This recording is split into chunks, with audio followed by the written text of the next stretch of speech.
Have you got almond milk? That'll be a great, healthy alternative. If not, you can always just put a little bit of normal milk in there, I suppose, which is reduced. It's still got sugar contents in it. It's only natural sugars, but you know, if you are aiming to do what I'm doing, that'll be cool. Right, I'm gonna pop these asparagus in. I've turned it down. Just drop them in. So there. Just drop them in now. They're gonna like literally cook down for 30 seconds or so. They're not gonna be long, so I'm just gonna get another bowl just to get them out ready, so they can chill down in some cold water. I need your book. No, I have tomato. I just don't have any meat. So I can make the pasta. I can make sauce. Oh, okay. You don't have to have meat. Yeah, you can use like vegetables as well. Cupid. What about trying? What vegetables you got in the house? You could always try doing, if you got some med veg, some peppers, courgettes, aubergines or something like that. Get them on a tray. Get some garlic, some herbs. Put a very small amount of extra virgin olive oil on them. Roast them off. And cut them up. Dice them up. Make your tomato sauce as well. Mix it through with the pasta. And put the vegetables through the pasta as well. Sprinkle of seasoning on there as well. Mix it up. And maybe just a good grating of a bit of parmesan on top to finish it off. A bit of parsley. Or basil. If you've got basil, that'll be absolutely brilliant. Fresh basil is always good. Right, I need to get these asparagus out while I'm chitter-chatting. So, hope that helps. Or you can do like a mushroom, as somebody said. You can use some mushrooms in there, so you don't have to do a tomato sauce. You can make like a mushroom puree if you've got enough mushrooms there. And make yourself some garlic and mushroom pasta with maybe a white garlic sauce, or, you know, the options are endless with pasta. It really is. There's lots of things you could do with pasta. Right, just refreshing these asparagus off, guys. So chilling them down in cold water. Right, just gonna let them sit in the cold water for like about 5 minutes, and then I'm going to drain them off because I don't want to be sitting them all day in there. So I'll just pop that on the front there. So I'm going to get rid of the pan next.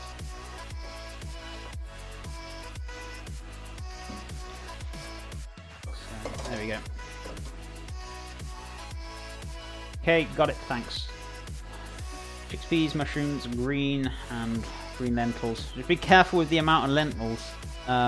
Having that much lentils sometimes can give you a funny tummy. I'm not being, don't mean ill, but I think you're kind of getting what I'm saying. Yeah, a bit too much lentils can give you a bit of the old runs. Excuse the pun, but yeah. You only want to kind of keep to one lentil if you want to. It's up to you if you want to eat that much lentils. You know. What we're going to use. So just going to give that a mix. Hi everyone, I'm back and the house is still standing. Awesome Tux. I did get a bit worried about you where you were. I'm glad glad the house is still standing, my friend. Did you get the dishes done? Did you finish the dishes? Pasta is a vehicle for any amount of flavours you want to add to it, really. Yeah, exactly. Totally. I couldn't agree more. You can play around with the flavours as much as you want with it. You know, it's entirely up to you guys what you want to do. Do you have any Haribo? Oh dear. Isn't that like... yeah, it's like a British... Is it British Haribo? I don't know. Whichever. Full of sugar. Full of delightfulness. I don't know if it's British, it could be American, all I know. You guys call it candy out there. We call them sweets. You know, we all have our different sayings. Which is the best way to make perfect souffle? make sure you got yourself a ramekin to begin with. Are you talking about healthy or unhealthy? Obviously, you're going to be asking me healthy now. I haven't quite worked the healthy one out yet. No, I haven't even trialed or errored or tested or done anything like that. But the unhealthy version, the one I know, basically, you need to make yourself a creme pat, which is basically a custard mixed with corn flour, sometimes flour. Is it flour? I think so. You make a creme pat. It thickens really, really thick. You got to have your egg whites as well. You got to have your flavors in your creme pat as well. Let it cool down. Make sure you butter your ramekins. Either put some, it depends what flavor you're doing, because you can change what dust you want in there, or flour, or you can grate some chocolate if you're doing a chocolate souffle, or, you know, it's entirely up to you. Make your creme pat, whisk up your egg whites with sugar. You can do hot sugar boiled onto it, but, you know, it's up to you how you want to do it. Once it's nice and shiny, you mix, is it 1/3 to 2/3, is it? 1/3 of creme pat to 2 to 1, I think it is. So 1 creme pat, 2 to meringue, I think so, or something like that. I can't remember. I need to look at my books. I can't remember off the top of my head. Anyway, you fold it through, you pop it in your ramekin, you scrape it off, and you put a nice little rim around it. You got to have your oven hot, so on like 180 degrees, I think. I don't know these values off the top of my head. I need to look at my book. And yeah, you just cook it until it's nice and risen, nice and flat. Finish it off, take it out, and yeah, eat straight away. Pretty straightforward, give or take. Now, maybe my brothers do the dishes. I was feeling lazy. Oh wow, surprised you didn't do them, Tux. That's a bit of a difference for you. Usually, like, get out of the way. This is my job. I'm feeling a little bit lazy. That's fair enough, my friend. So, what we're going to do, where's my sieve? Oh, back here. I'm going to strain this off into another bowl. So we got bowls everywhere. So. Oh yes, oh wow. Oh wow. Yeah, that's a bit not for the faint-hearted, which is good. I wanted it strong. I wanted it nice and flavoursome. Yeah, careful with that. The amount you put in. I went a bit crazy with that, maybe. Just a little. So what we're going to do is mix this around.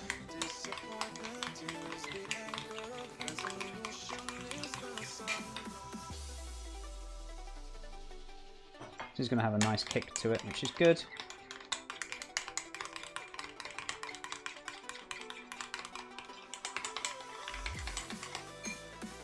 Ding, ding, ding, ding.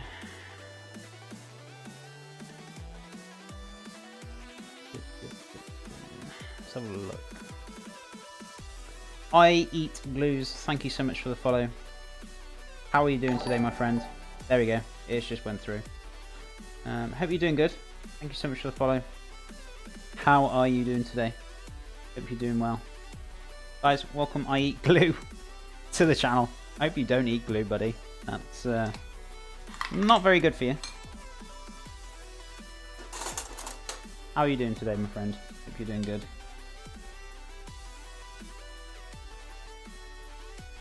Oh yes, that's good. Oh, that's a nice kick to it. There we go. That's spot on. Perfect, just what I wanted. Season it. Have you got a favourite sandwich filling? I just saw somebody say that in chat. I wasn't about to answer it. Do you have a favourite sandwich filling? I don't really eat sandwiches that often. That's how often I eat them. Sometimes I have a wrap, or maybe a wrap filling, and you're probably going to be asking me. I love all kind of like, I like to have some cucumber, some tomato, maybe some bit of ham, or some lean turkey, or, you know, maybe a bit of yogurt mustard. I just love changing things up all the time. I don't like having the same thing every day. It's something I like to keep changing up. La Jumbo, I know you've been in chat. Thank you so much for the follow, my friend. I'm glad you're enjoying the stream. But yeah, coming back to your question, La Jumbo, regarding sandwich filling. I love all kind of sandwich fillings. I guess I don't really have my favourite as such. I just, it depends on the day. I might feel like something different every day. I might feel like, oh yeah, tomorrow I feel like having a bit of lettuce. I might feel some tuna. Tell you what is a good one as well. Substitute for tuna mayonnaise is tuna in this yogurt. Tuna in this yogurt, a little squeeze of vinegar. Wonderful. Really good. It's a great alternative. I love it. I think it's amazing. Yeah, I love all sandwich fillings, buddy. But I don't have sandwiches very often. Do you make your own recipes? I certainly do. I eat glue. These are all my own recipes. They're all done by myself that I've come up with. You know. Yeah.